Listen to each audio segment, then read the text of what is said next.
Cocoa-Cola நிறுவனம் தனது இந்திய பாட்டிலிங் பிரிவான HCCH அதாவது Hindustan cocoa-Cola holdings private limited நிறுவனத்தை 2027ஆம் ஆண்டிற்குள் BSE மற்றும் NSE ஆகிய இந்திய பங்குச்சந்தைகளில் பட்டியலிட திட்டமிட்டுள்ளதாக ஜூன் 2 அன்று தெரிவித்துள்ளது. 2025ஆம் ஆண்டில் ஜூபிலண்ட் பார்டியா குரூப் இந்த நிறுவனத்தின் 40% பங்குகளை வாங்கிய நிலையில் மீதமுள்ள 60% பங்குகளை கோகோ-கோலா வைத்துள்ளது. தற்போது இதில் ஒரு பகுதியை விற்று நிறுவனத்தை பொதுமக்களுக்கு கொண்டு செல்ல ஆரம்பகட்ட பணிகள் நடந்து வருகின்றன.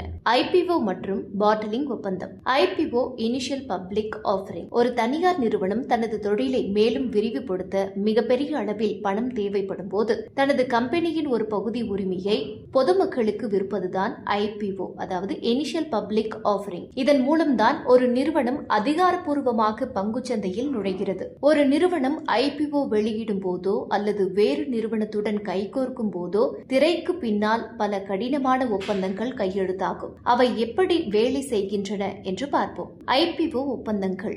DRHP draft red herring prospectus. இதுதான் ஒரு IPOவின் விதிமுறை புத்தகம். நிறுவனம் எவ்வளவு பணம் திரட்டப் போகிறது, அந்த பணத்தை என்ன செய்ய போகிறது, நிறுவனத்தின் வரவு செலவு என்ன என்பது போன்ற அத்தனை தகவல்களும் இந்த ஆவணத்தில் கட்டாயம் இருக்க வேண்டும். Underwriting agreement. பொதுமக்களுக்கு வெளியிடும் பங்குகள் முழுமையாக விற்கப்படாவிட்டால் மீதமுள்ள பங்குகளை தாங்களே வாங்கிக் கொள்வதாக வங்கிகள் நிறுவனத்திற்கு உறுதியளிக்கும் ஒப்பந்தம் இது. Bottling contract. கோகோ-கோலா போன்ற நிறுவனங்கள் தங்களது குளிர்பானங்களை தாங்களே நேரடியாக தயாரித்து அனைத்து இடங்களிலும் விற்பதில்லை. மூலப்பொருளை மட்டும் அவர்கள் தயாரித்து வெவ்வேறு ஊர்களில் உள்ள உள்ளூர் நிறுவனங்களுக்கு அதை பாட்டிலில் அடைத்து விற்க உரிமை வழங்குவார்கள். இது ஒரு வகையான வியாபார ஒப்பந்தம். Territory right. உரிமம் வாங்கும் நிறுவனம் எந்த ஊரில் அல்லது மாநிலத்தில் மட்டும் பொருட்களை விற்கலாம் என்ற எல்லை வகுக்கப்படும். ராயல்டி. தாய் நிறுவனத்தின் பிராண்ட் பெயரை பயன்படுத்துவதற்காக விற்கப்படும் ஒவ்வொரு பொருளுக்கும் அல்லது